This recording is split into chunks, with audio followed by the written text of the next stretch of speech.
Alright, here's the video review for Machine Robo from Action Toys. What's the number on this one? 07 Shuttle Robo, aka spay-c. If you had the old Go-By Store, I'm putting my hand in front of this light because it's kind of washing out the transformation. Once it gets my hand into transform it won't look so bad. But yeah, spay-c, the space shuttle. Again, Shuttle Robo officially from Machine Toys because they have the license to do the Revenge of Kronos figures.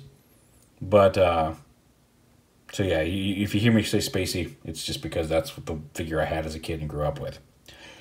It comes with the instruction manual, just like the others, as well as the set of the base pieces, just like all the others. And again, if you watch the missile tank video, and you'll see why I'm not showing these off in every single video anymore. Basically, it's a time saver. Anyway, so here is the shuttle itself. And it's pretty cool. Again, minor quibble here is that these pieces are very tight here at this joint the first couple times I transformed them. And I think they're also like, I really think I need to bend in a little further, but it's hard to get that to do it. Oh, there we go. I actually just did it. Get them to lock in. They like to pop out a little bit. And in tabbing these front pieces in there, when I start transforming, you'll see there's a little tab on here that this has to plug into. And the first couple of times doing that was also very scary. Outside of that, it's pretty cool. It does have a bit of a big backpack, but so did the original. So to transform this one, we're going to start off by popping parts of the gun out of here. This one just kind of slides up between the legs here. There's some slots up in there to store under there. So pop the gun parts off, and we'll set those off to the side. Now this is what I was talking about. These unpeg, and you see there's a little tiny peg there that goes in to a little tiny peg hole on this piece. And the first couple of times doing that, getting it all lined up and just pushing it on there was a little scary. It's since gotten much easier. So go ahead, open those, flip those up, and then fold those up like that. We'll go ahead and tab these down. And again, this is where it gets scary. Down to here, they're okay. There's a little ridge here, and you could probably sand that ridge down a little bit to make this a little easier. But when you get to this part, you have to kind of push it flat because that's going to form like a hip skirt. And again, the first time you do that, it can be a little scary. Don't push here because that's going to be more likely to snap it. If you push up here, right here at the joint, that should allow you to put enough pressure on it to fold it down without risking snapping this connection, which you don't want to do, obviously. We'll untab those. We'll go ahead and lift this up and pull these panels right here down like that. We'll go ahead and flip the feet down. And we'll split the lower legs here,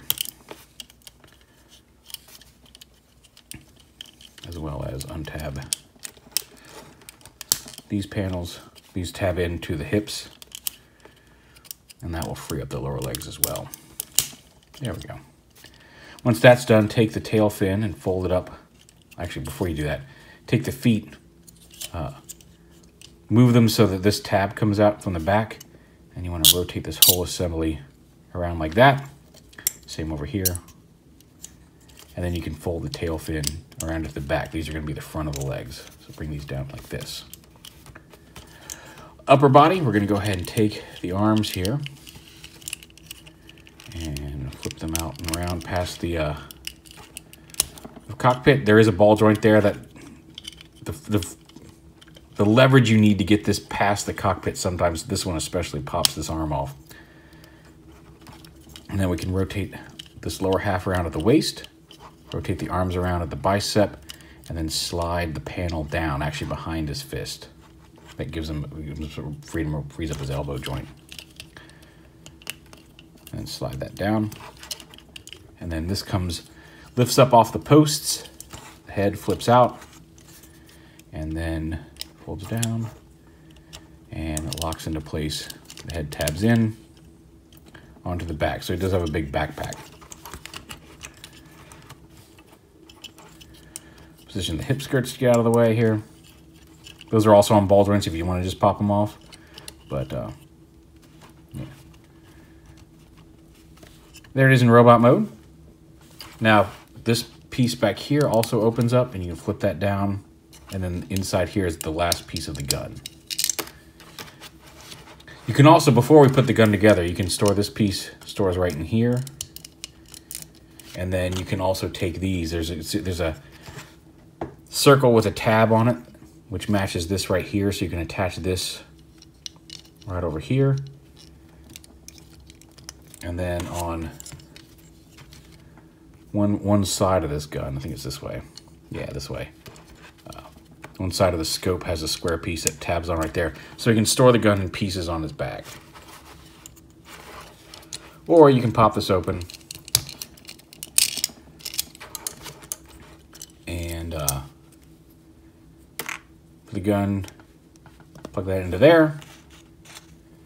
Plug the clip onto the bottom. I love modular guns like this that can store in vehicle mode. I really do. And then he can hold that in his hand.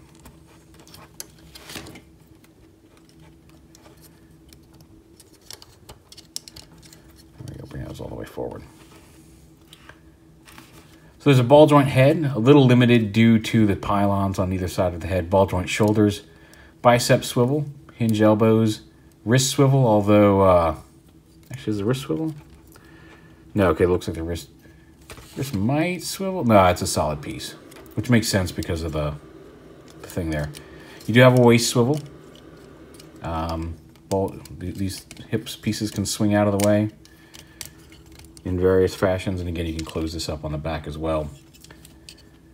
Ball joint hips, thigh swivel, hinge knees, although again, you're going to rotate that to get out of the way to about 90 degrees, and you've got some ball joint action there in the foot as well as opposable toe. Now, I love the Space Shuttle. I especially like, I remember having spay-c as a kid. Like any sort of Space Shuttle transformer I could get as a kid, I did my best to get, and most of the time I think I got them. I've never gotten there's a Galaxy Shuttle KO that I want to pick up because I've never had the Japanese Galaxy Shuttle figure, but I would certainly like to have it. And just again, a real quick size comparison with the other robots I have, aside from Bike Robo, because you'll see them all in the Bike Robo DX video. There's Tank Robo, or Battle Robo, Rod Drill, Missile Tank Robo, and Eagle Robo. So I still need to get Mixer Robo and Blackbird Robo. And one day, hopefully, I will do that if I can find Blackbird Robo in stock somewhere. And just like I said in the Missile Tank Robo video, like I'm really digging these upgraded. I know they're Machine Robo. I know it's Revenge of Kronos. But, you know, they're GoBots to me. And they're getting some really nice designs and some really nice figures here at a smaller scale. So yeah, there is Shuttle Robo from the Action Toys Machine Robo line, Revenge of Kronos. I think Missile Tank Robo is a little better of the two new ones I got, but he's still pretty cool.